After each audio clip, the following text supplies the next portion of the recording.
Hello guys, स्वागत है आपका हमारे यूट्यूब चैनल पर। तो आज हम देखने वाले हैं 12th इंग्लिश महाराष्ट्र बोर्ड का question paper pattern, sample paper और साथ ही टिप्स देखेंगे बोर्ड एग्जाम 2024 के लिए।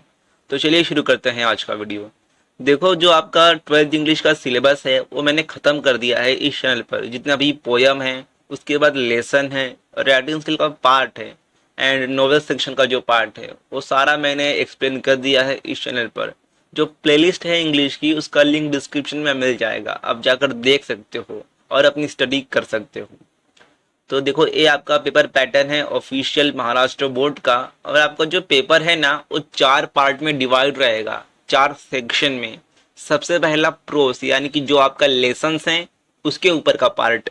उसके बाद पोएट्री यानी कि पोएम्स के ऊपर पूछे जाने वाला क्वेश्चन।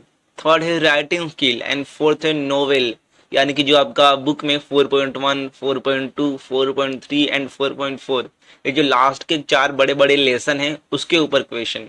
और आपका पेपर टोटल 80 मार्क्स का रहेगा। आगे देखते हैं। तो यहाँ पर आपका पेपर पैटर्न चालू होता है। देखो, पेपर पैटर्न यहाँ पर बहुत ही लीनियर सा दिया गया है, सिंपल सा पेपर पैटर्न दिया गया है। और हम एक क्वेश्चन पेपर देखेंगे, सैंपल क्वेश्चन पेपर, जिससे आपको एक आइडिया होगा अच्छा खासा कि पेपर आता कैसे है। पेपर पैटर्न देखकर कुछ समझ में नहीं आने वाला है ऊपर से। तो सबसे पहले यहाँ पर ये देख लो, क्वेश्चन नंबर 1A है, read the extract and complete the activities given below. तो ये सेक्शन 1 प्रोज का पार्ट है, यानी कि इसमें देखो 200 से 300 वर्ड का एक पैसेज दिया होगा, आपका जितना भी लेसन है उसमें से किसी एक लेसन का, और उसके ऊपर क्वेश्चन दिए जाएंगे। सिंपली आपको कुछ लाइन कंप्लीट करना होगा, कुछ आंसर लिखना होगा। तो इसमें देखो कैसे कैसे क्वेश्चन है। A1 global understanding, A2 complex factual, A3 inference interpretation analysis, A4 personal response. Personal response का क्वेश्चन देखो आप हमेशा जो है उसे अटेम्प्ट करो, क्योंकि वहां पर आपको खुद का रिस्पॉन्स लिखना होता है। तो आप कुछ भी लिखो, जैसे लिखो, आपको वहां पर मार्क्स मिलने वाला है। बहुत सारे जो स्टूडेंट होते हैं उनको ऐसा लगता है कि पर्सनल रिस्पॉन्स की क्वेश्चन में जो आंसर है वो शायद से डाइजेस्ट वाला लिखना होगा तभी मार्क्स मिलेगा, लेकिन ऐसा नहीं है। पर्सनल रिस्पॉन्स में आप अपने मन का जो समझ में आ रहा है उस पर्टिकुलर लाइन पर वो लिखो। उसके बाद A5 है लैंग्वेज स्टडी यानी कि ग्रामर का कुछ पार्ट रहेगा, एंड A6 है वोकेबुलरी। सो ये सब हम देखेंगे आपका जो सैंपल पेपर है उसमें, तो एक अच्छा खासा आइडिया होगा। उसके बाद सेक्शन 1 में ही क्वेश्चन 1B है लैंग्वेज स्टडी यानी कि ग्रामर का पार्ट रहेगा, जो कि नॉन टेक्सचुअल ग्रामर है। उसके बाद क्वेश्चन 2A देखते हैं। तो इसमें क्या है, read the extract and complete the activities given below, यानी कि फिर से आपका एक पैसेज दिया रहेगा किसी लेसन के ऊपर और उसके ऊपर ऐसे क्वेश्चन दिए रहेंगे। Same global understanding, complex factual, inference, उसके बाद personal response, language study and vocabulary. उसके बाद क्वेश्चन 2 में ही सब क्वेश्चन B है समरी राइटिंग। कोई एक टॉपिक दिया होगा और उसके ऊपर आपको उसका समरी लिखना होगा। उसके बाद क्वेश्चन 2 में ही C है माइंड मैपिंग, किसी एक पॉइंट पर आपको माइंड मैपिंग लिखना होगा। देखो, मैंने माइंड मैपिंग पर वीडियो बनाया है कि क्या होता है माइंड मैपिंग और माइंड मैपिंग लिखा कैसे जाता है, इसके ऊपर बोर्ड एग्जाम में क्वेश्चन कैसे आते हैं। तो आप ये वाला वीडियो जाकर जरूर देखना, आपका 3 मार्क्स फिक्स हो जाएगा। और साथ ही मैंने समरी राइटिंग के ऊपर वीडियो बनाया है कि समरी राइटिंग कैसे लिखते हैं। दोनों वीडियो का लिंक नीचे डिस्क्रिप्शन में है। उसके बाद आता है सेक्शन 2 पोएट्री यानी कि आपके पोयम का पार्ट। तो इसमें क्वेश्चन 3A है, read the extract and complete the activities given below, यानी कि कुछ पोयम्स की लाइन दी होगी, 10-15 लाइन यहाँ पर दिया है, 10-15 लाइन दिया होगा और उसके ऊपर कुछ क्वेश्चन आएंगे, जैसे कि global understanding, inference, personal response, poetic device and A5 creativity. तो देखो, इसमें से जो A3 और A5 है ये इंपॉर्टेंट है। A3 यानी कि पर्सनल रिस्पॉन्स, आपको वहां पर अपना विचार लिखना होगा, अपना जो भी ओपिनियन है वो लिखना होगा। तो उसे तो जरूर अटेम्प्ट करना, 2 मार्क्स आपके हाथ में होंगे। उसके बाद जो A5 क्रिएटिविटी है, इसमें क्या होता है ना कि एक आपको 3-4 लाइन का पोयम बनाना होता है किसी पर्टिकुलर टॉपिक पर। वहां पर दिया होगा कि इस टॉपिक पर आप एक पोयम बनाओ, तो वो पोयम आपको जरूर बनाना होता है। और ऐसा जरूरी नहीं कि राइमिंग मिलना ही चाहिए वो पोयम में, बस पोयम बनाओ, कैसे भी 4 लाइन लिख दो तो 2 में से कम 1 मार्क्स तो मिल जाएगा, उसे खाली मत छोड़ना। उसके बाद क्वेश्चन 3B है पोयम का एप्रिसिएशन। तो यहाँ पर देखो, आपको पोयम का एप्रिसिएशन लिखना होगा, 10-15 लाइन दी होंगी, उसके ऊपर से आपको लिखना होगा पोयम का एप्रिसिएशन।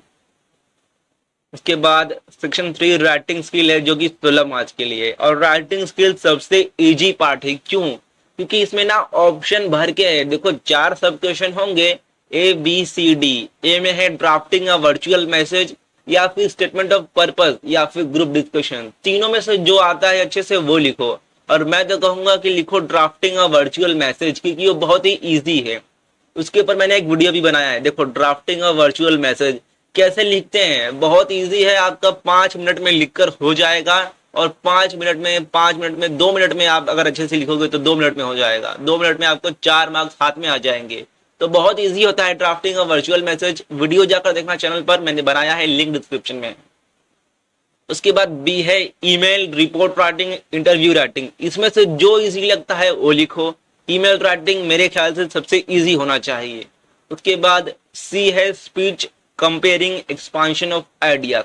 इसमें से जो इजी लगता है वो लिखो। एंड डी है रिव्यू, ब्लॉग एंड अपील। तो डी वाला जो है review writing, blog writing and appeal writing, इसमें से सबसे इजी मेरे ख्याल से अपील राइटिंग है। मैंने इसके ऊपर एक वीडियो बनाया है कि अपील राइटिंग क्या होता है। आप ये वीडियो देख लो और 2 मिनट में आपको 4 मार्क्स हाथ में आ जाएंगे। तो सेक्शन 3 राइटिंग स्किल सबसे इजी पार्ट है। इसमें ऑप्शन भरपूर है, जो अच्छे से आता है वही लिखो। और एक्स्ट्रा लिखने की कोशिश मत करो, क्योंकि अगर एक्स्ट्रा लिखोगे तो आपका वो टाइम लेगा। अब आता है सबसे इंपॉर्टेंट पार्ट, सेक्शन 4, आपका नोवेल सेक्शन। सबसे इंपॉर्टेंट है और सबसे हार्ड भी है, क्योंकि इसमें ना डायरेक्ट क्वेश्चन पूछे जाएंगे। क्वेश्चन का आपको आंसर लिखना होगा, बिना पैसेज का ये पार्ट है। ठीक है, इसमें कुछ पैसेज नहीं रहेगा, डायरेक्ट क्वेश्चन पूछे जाएंगे और उसका आंसर लिखना होगा, जैसे पहले हुआ करता था। तो ये थोड़ा हार्ड लग सकता है बच्चों को, लेकिन उतना हार्ड नहीं है। एक बार अगर आपने जो आपका नोवेल सेक्शन है 4.1, 4.2, 4.3, 4.4, ये चारों अगर आपने पढ़ा है या फिर यूट्यूब पर ही इसका वीडियो देखा है, समरी देखा है, तो आप इजीली अपने से बनाकर आंसर लिख सकते हो।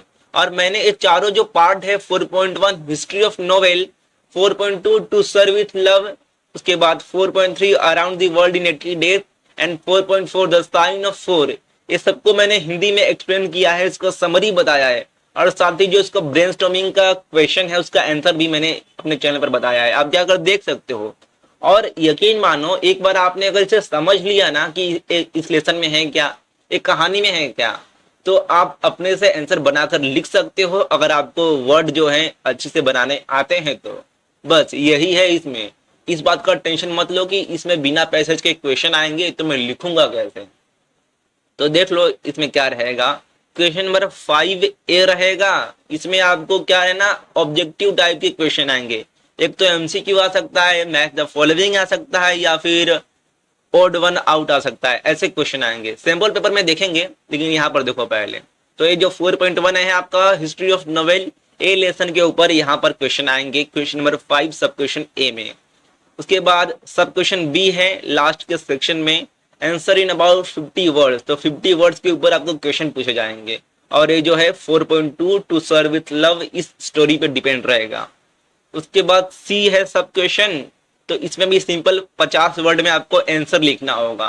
क्वेश्चन दिया होगा, उसका आंसर लिखो। और ये 4.3 around the world in 80 days इस नोवेल पर डिपेंड है। एंड 4. आपका जो सब क्वेश्चन डी है, ये भी सिंपल आंसर लिखना होगा, जो कि 4.4 जो साइन ऑफ 4 इस पर डिपेंड है।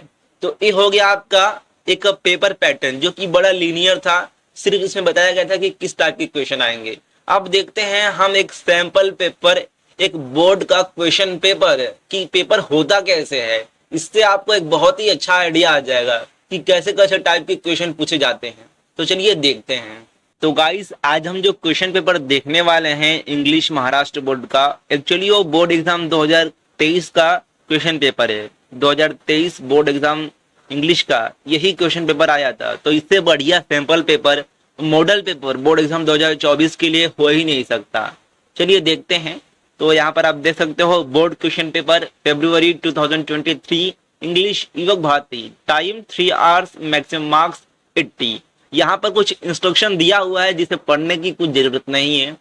तो सबसे पहला है सेक्शन 1 प्रोस। यहाँ पर सिंपली देखो, एक आपका पैसेज दिया है, इसके ऊपर क्वेश्चन है। कैसे क्वेश्चन है देखो यहाँ पर। तो सबसे पहले है A1, choose and rewrite the 2 correct sentence from the following. यानी कि देखो यहाँ पर आपको 4 सेंटेंस दिए हैं, इसमें से 2 ऐसे सेंटेंस है जो इस पैसेज में दिए गए हैं और 2 ऐसे सेंटेंस है जो इस पैसेज में है ही नहीं। तो ऐसे 2 कौन से सेंटेंस है जो इस पैसेज में है, ये ढूंढ कर लिखना है। तो सिंपली इसके लिए आपको ये पैसेज पढ़ना होगा। तो देखो पूरा पैसेज पढ़ने की जरूरत नहीं है, सिंपली क्या करो, ये जो पहला सेंटेंस दिया है जैसे कि the writer had his entire education in English, simply इसे देखो, द राइटर यहाँ पर कहाँ दिख रहा होगा आपको, वहां पर आकर रुको। तो एक एक वर्ड को देखो, क्वेश्चन में जो एक वर्ड दिया होगा उसे पकड़ो और उसे इस पैसेज में ढूंढो, तो आपको इजीली मिल जाएगा आपका आंसर। पूरा पैसेज पढ़ने बैठोगे तो ठीक है, लेकिन उसमें थोड़ा टाइम चल जाता है। उसके बाद A2 है, the writer develop an inferiority complex during his stay in Mumbai analyst the courses, तो ये आपको थोड़ा पैसेज पढ़ना होगा इसके लिए। उसके बाद A3 है, point out the qualities of the writer that you have come across while reading the extract, तो निगेटिव क्वालिटीज क्या है, पॉजिटिव क्वालिटीज क्या है, ये आपको पैसेज पढ़कर लिखना है। देखो पैसेज में से आंसर ढूंढना बहुत सारे जो स्टूडेंट हैं उनके लिए, उन्हें थोड़ा हार्ड लगता है, क्योंकि वो क्या करते हैं ना, फटाफट एकदम ढूंढने की कोशिश करते हैं, थोड़ा भी पैसेज पढ़ते नहीं है। तो पैसेज क्या करो कि थोड़ा थोड़ा पढ़ लो, ऐसा नहीं कि ऊपर से ही आंसर मिल जाएगा। उसके बाद A4 है, give any 4 suggestion to improve English communication skill, तो ये है आपका पर्सनल रिस्पॉन्स ऑफ क्वेश्चन। यहाँ पर आपसे क्वेश्चन पूछा गया है, तो आप अपने मन से कुछ भी लिखो पॉइंट डाल के कि फर्स्ट पॉइंट क्या होगा, सेकंड पॉइंट क्या होगा, थर्ड पॉइंट क्या होगा, फोर्थ पॉइंट क्या होगा, आपको मार्क्स मिलेगा। वहां पर आपका मार्क्स कोई काट ही नहीं सकता। इसके बाद A5 लैंग्वेज स्टडी है, तो यहाँ पर देखो एक बॉक्स में बताया गया है कि क्या करना है। तो ये सब ग्रामर कुछ नया नहीं है, जब आपने 10वीं में किया, 11वीं में किया, वही सब आपका पार्ट रहने वाला है ग्रामर का। तो ग्रामर में अगर आपको पहले से आता है अच्छे से, तो यहाँ पर भी कुछ प्रॉब्लम नहीं होता। उसके बाद A6 है, match the following word in column with their antonyms in column, तो ये आपको यहाँ पर ढूंढना पड़ेगा। उसके बाद B1 नॉन टेक्सचुअल ग्रामर, यानी कि सिंपल, फिर से वही ग्रामर का पार्ट है। तो ग्रामर में देखो इंग्लिश में 12th में कुछ नया पार्ट नहीं है, जो आपने पहले से किया, जो पहले से करते आ रहे हो, वही सब ग्रामर में है। उसके बाद B2 है, spot the error in given sentence, ये भी पहले होता था। उसके बाद क्वेश्चन 2A है, फिर से यहाँ पर एक पैसेज दिया है, तो देखो ये पैसेज यहाँ पर, ये आपकी बुक में से नहीं रहेगा, ये आपका बाहर से पैसेज रहेगा, उसमें से ढूंढकर आंसर लिखना होगा। बाकी क्वेश्चन सेम रहेंगे, जैसे कि यहाँ पर एक कंप्लीट द वेब दिया है, यानी कि इसमें से ढूंढकर ये बॉक्स में आंसर लिखने हैं, जो कि बड़ा इजी है। उसके बाद A2 भी है, इसमें से ढूंढकर लिखना है। A3 भी वैसा ही है।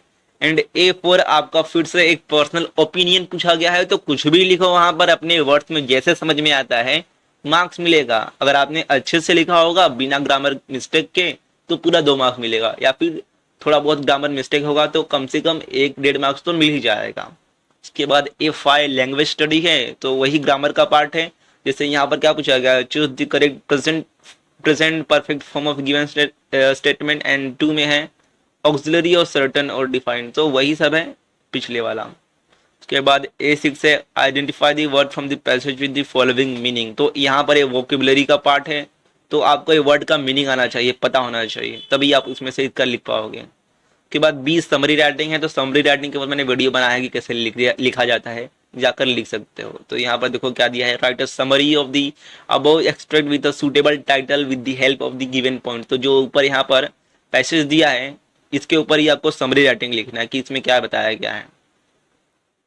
और यहाँ पर पॉइंट्स भी दिए गए हैं कि ये सारे पॉइंट्स इसमें आने चाहिए। तो देखो समरी राइटिंग ज़्यादा बड़ा मत लिखो, सिर्फ 3 मार्क्स के लिए, तो 1 पेज जैसा मत लिखो, 1 पेज लिखो, 1.5 पेज लिखो, इतना बड़ा नहीं लिखना है, सिर्फ 3 मार्क्स, यानी कि कम से कम आधा पेज या फिर आधे से थोड़ा कम पेज होना चाहिए, ज़्यादा बड़ा नहीं लिखना है। और सबसे इम्पोर्टेंट, समरी राइटिंग में टाइटल देना बहुत इंपॉर्टेंट होता है, उसका भी मार्क्स होता है। उसके बाद C माइंड मैपिंग है, तो यहाँ पर देखो क्या दिया है, prepare a mind map on the topic human interest using your ideas, तो सिंपली यहाँ पर आपका जो भी ह्यूमन इंटरेस्ट है उसके बारे में लिखना है, माइंड मैप बनाना है। माइंड मैपिंग यानी कि जो भी आपके थॉट्स है उसको ग्राफिकल फॉर्म में कुछ ब्रांचेस बनाकर, बॉक्स बनाकर लिखना। तो माइंड मैपिंग के ऊपर भी मैंने वीडियो बनाया है कि कैसे लिखा जाता है, बड़ा इजी वीडियो है, बड़ा इजी टॉपिक है, आप जाकर देख सकते हो। 3 मार्क्स आपके हाथ में हो जाएंगे। उसके बाद आगे है सेक्शन 2 पोएट्री, तो इसमें सिंपल क्वेश्चन 3A है, कुछ लाइंस दी गई हैं पोएम की और उसके ऊपर कुछ क्वेश्चन दिए गए हैं। तो सबसे पहले A1 है, rearrange the following incidents as per their occurrence in poem, simply कौन सा सेंटेंस पहले आता है इस पोएम के अकॉर्डिंग लिखना है। तो ये इजीली आप ढूंढ कर लिख सकते हो, इसमें कुछ प्रॉब्लम नहीं होना चाहिए। उसके बाद A2 दिया है, complete the tree diagram to describe the reason that resulted in the sinking of the ship. इसमें से आंसर ढूंढ कर लिखना है। देखो अगर आपको आंसर इसमें से ढूंढने पर मिल नहीं रहा है, यानी कि देखो आंसर तो होता ही है, लेकिन अगर ऐसा हो रहा है कि आंसर आपको मिल नहीं रहा है, आपको ऐसा डाउट जा रहा है कि कौन सा आंसर होगा, तो सिंपली वहां पर उतना जगह छोड़ दो और आगे लिखना चालू कर दो। उस पर्टिकुलर एक क्वेश्चन के लिए ज़्यादा टाइम मत लो। उसके बाद A3 है, accept any reasonably correct answer. A4 है पोएटिक डिवाइस एंड A5 है कंपोजिंग लाइन। उसके बाद B आपका है एप्रिसिएशन, एक पर्टिकुलर जो पोएम की लाइन दी गई है उसके ऊपर आपको एप्रिसिएशन लिखना है। उसके बाद सेक्शन 3 है राइटिंग स्किल, इसमें क्वेश्चन 4A है, ड्राफ्टिंग अ वर्चुअल मैसेज या फिर स्टेटमेंट ऑफ पर्पस या फिर ग्रुप डिस्कशन। तो इसमें से जो इजी लगेगा आपको, जो अच्छे से आता हो वही लिखो। बी है attempt any one of the following activities, email writing है, रिपोर्ट राइटिंग है एंड ड्राफ्टिंग इंटरव्यू क्वेश्चन है। तो इसमें से जो अच्छे से आता है वो लिखो, मार्क्स मिलेगा। एंड सी में भी दिया है speech writing, comparing and expansion of ideas.